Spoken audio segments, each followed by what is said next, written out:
cerita sedikit-sedikit juga saya punya background. Saya berkecimpung dalam MLM sejak tahun 1981. Ada yang belum lahir? 1981 saya sudah join MW. Wow. Dan kalau 81 sampai hari ini 2015 berapa tahun itu berada? 33 tahun dalam MLM satu company saja. Oke, berarti bukan juga bilang pandai, tetapi begitu lama sekali berkecimpung dalam MLM. Boleh dikatakan yang pahit, yang manis, yang maung, semua saya sudah lalui. Boleh katakan mana-mana tempat ini nama ini pun saya punya bekas tapak kaki juga di dalam MLM. Labuk ini saya punya bekas tapak kaki juga. So, pencapaian di dalam MLM memang boleh tahan seperti MW. Memang saya boleh tahan, company boleh tahan, tetapi kenapa kenapa saya begitu tua, begitu kira sudah saya mati dalam MLM. Bukan bilang buang ini MLM, tetapi bertukar arah. Kenapa itu kita mesti bertanya, kenapa bertukar arah? Bukan semudah orang mau tajak sama saya. Ini memang tahap dewa punya itu apa ini? Itu doktrin sudah terlampau. Memang tidak boleh. Tetapi macam mana saya boleh berada di Tone Excel? Sebenarnya orang yang pertama yang membawa berita ini adalah saya punya anak yang kecil, Amoy, saya punya anak bungsu, namanya Juliet Ona. Romeo, dia punya nama anak yang akhir Juliet. So, pada suatu tahun 2013, anak saya dari Kota Kinabalu, all the way daripada KK, dia datang sendakan masa Christmas. Dia mungkin sudah simpan satu niat untuk nak tajak saya di dalam Tone Excel. Dan mungkin tanpa dia buang masa, sebab dia berada di sendakan bukan lama, dia hanya ambil kesempatan masa Christmas. So, dia agak saya di rumah, memang pun di rumah lah, tapi dia agak saya satu hari, dia mau ceritakan tentang ini program. Dan pada ketika itu sebenarnya saya sedang tes dia punya macam mana dia nak present ini program. So dia cakap, Dedi, saya ada satu program yang saya bawa dari Kota Kinabalu. Oke, aku bilang, nak, coba you tolong ceritakan pada saya, tolong cerita. So kasihan, betul-betul saya kasihan ini anak.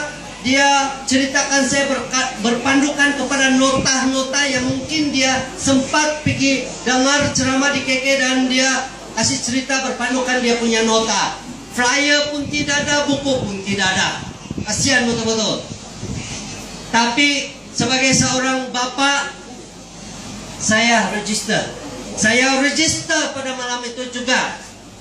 Dan pada ketika itu saya sudah pegang saya punya Selcom, ataupun saya pengguna Selcom selama 20 lebih tahun. Dan yang kedua adalah DG 16 tahun lebih. Memang boleh call, boleh SMS, dan boleh layar internet. Tetapi rasa-rasanya 1 sen di bawah 7 tidak ada masuk dalam saya punya account. 1 sen di bawah 7 tiada masuk account. Berarti dalam tempo 20 tahun, dalam tempo 16 tahun, saya sudah buang berapa ribu untuk nak top up ke apa, tidak ada duit masuk pun saya sanggup. Tetapi dengan kehadiran di program, selepas dia ceritakan itu 7 campur 1.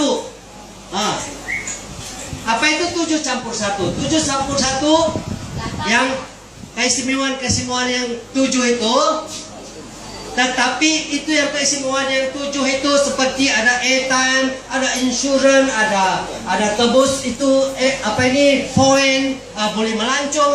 Dia cerita pasal melancong, saya sikit pun tidak masuk di hati saya sebab saya sudah melancong banyak berapa buah negara. Dalam MY saya sudah pergi Korea, saya sudah pergi Taiwan, saya sudah pergi Philippines, saya sudah pergi Australia. Berarti saya pun aku bilang tak apalah. Oke. Tetapi dalam ini yang betul-betul membuat saya buka minda adalah yang ke-8. Yang ke-8 ini yaitu bencana income. Dan saya tidak tertarik dengan itu fast track. Apabila kita mengajak orang dapat RM20, sebab itu hanya one off. Satu tajak RM20 satu kali saja off. Satu kali one off. Tetapi yang membongkar saya punya keegoan pada ketika itu adalah yang top up commission, di mana apabila kita tajak itu orang dia top up biarpun level pertama 6311 itu kita tahu lah kan 6311, tapi kalau sekiranya RM60 kita punya top up pribadi jadi 10313. 10313. Betul? Betul. Oke.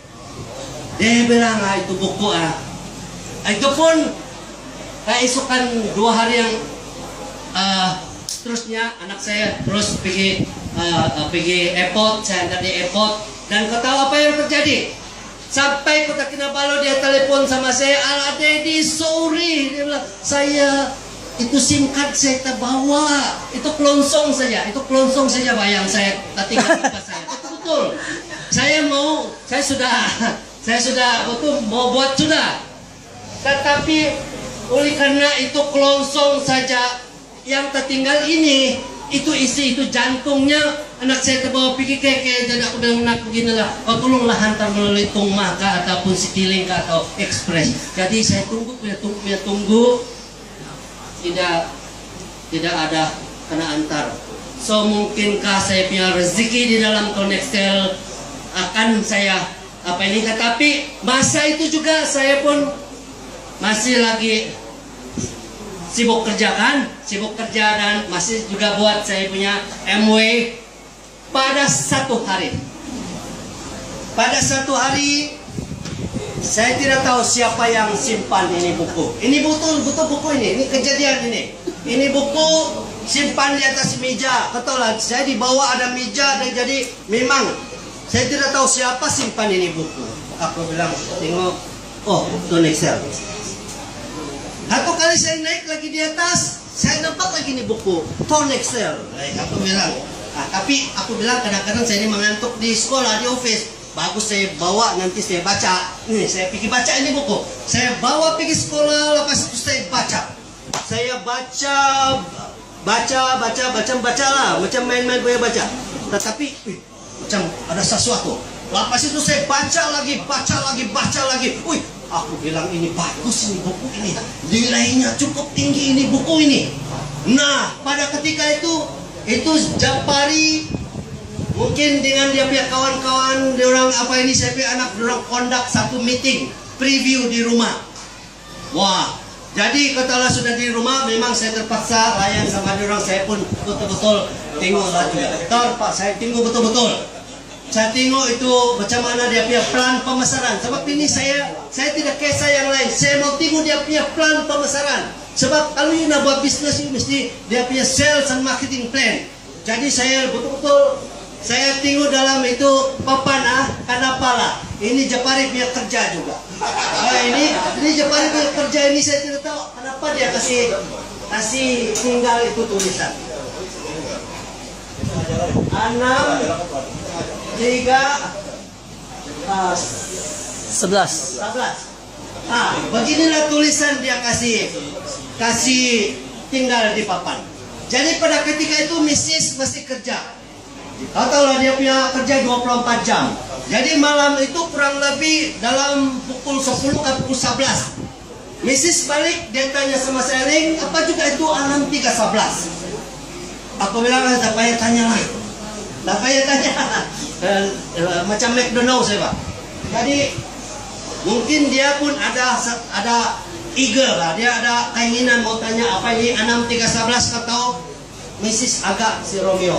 Dia tanya, Mio coba kau apa kunun ini 6311. Jadi saya tidak tahu apa dia punya cerita, kasih terangkan itu plan pemasaran. Lepas itu Mrs. pula yang tak hege-hege mau masuk. Macam, saya mau, dia kasih lapor sama saya, saya mau join. Aku bilang, kau mau join? Nah, kalau begini, saya kau duluan. Kalau kau duluan bayar, kau duluan. Kalau tidak saya bayar, dia cakap. Aku bilang, jangan dulu. Last saya sembunyi. Saya terus daftar kepada, sebenarnya bukan saya daftar sama Romeo.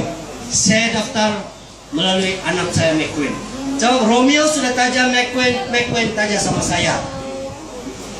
Kenapa saya buat keputusan? Ini yang penting sahabat, ini Bapak bakal besar. Kenapa saya mau ambil keputusan mau join ini Tone Excel? Walaupun saya belum nampak dia punya skop yang terlalu besar. Sebab anak pertama saya sudah join, anak kedua saya sudah join. Tipulah kalau bilang tak ada seorang bapa tidak mau sokong dia punya anak. Betul ke tidak? Lepas itu saya ambil keputusan, saya join, dan orang yang pertama saya tanya adalah bisnis. Jadi bulan pertama saya punya commission 27 ringgit 40 sen. Saya tahu lah itu yang 20 ringgit itu fast track, yang 7 ringgit 40 sen adalah saya punya commission top up. So saya pun pelan-pelan buat saya baca lagi itu buku, dan saya buat satu keputusan. Sebab itu buku bilang, kalau you ada kedai, you ada jual kopi, takkan you pergi sebelah di kedai kopi juga you pergi minum kopi orang lain.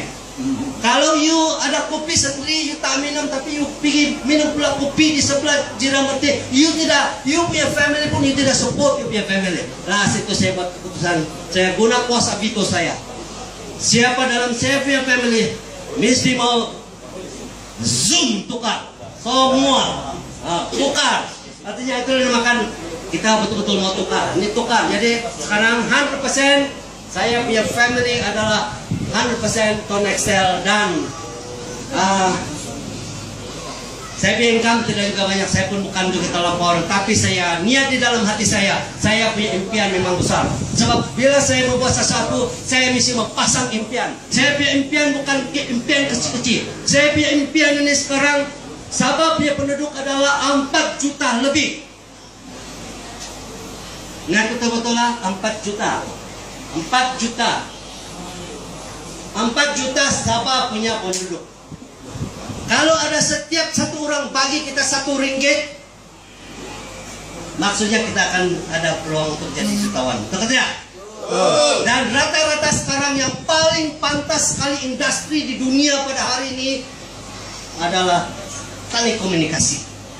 Oke, telekomunikasi. Ini telekomunikasi jangan kita main. Sebab rekor dunia pun itu, Bill Gates pun boleh katakan pasaran satu dunia, tapi telah dikalahkan oleh Halo Senin Hello yang hanya berpasaran di Meksiko saja. Jadi sekarang kita jangan alang-alang. Sekarang saya punya pikiran, sedikit hari lagi saya akan angkat itu Patah Negeri Sabah. Artinya bila saya set sampai Patah Negeri Sabah, saya akan buat roadshow satu Sabah. Saya mau buat satu program jelajah Borneo. Oke, jadi ini tidak mungkin akan terjadi, tetapi dengan adanya sokongan daripada kita punya kawan-kawan yang sekarang yang sudah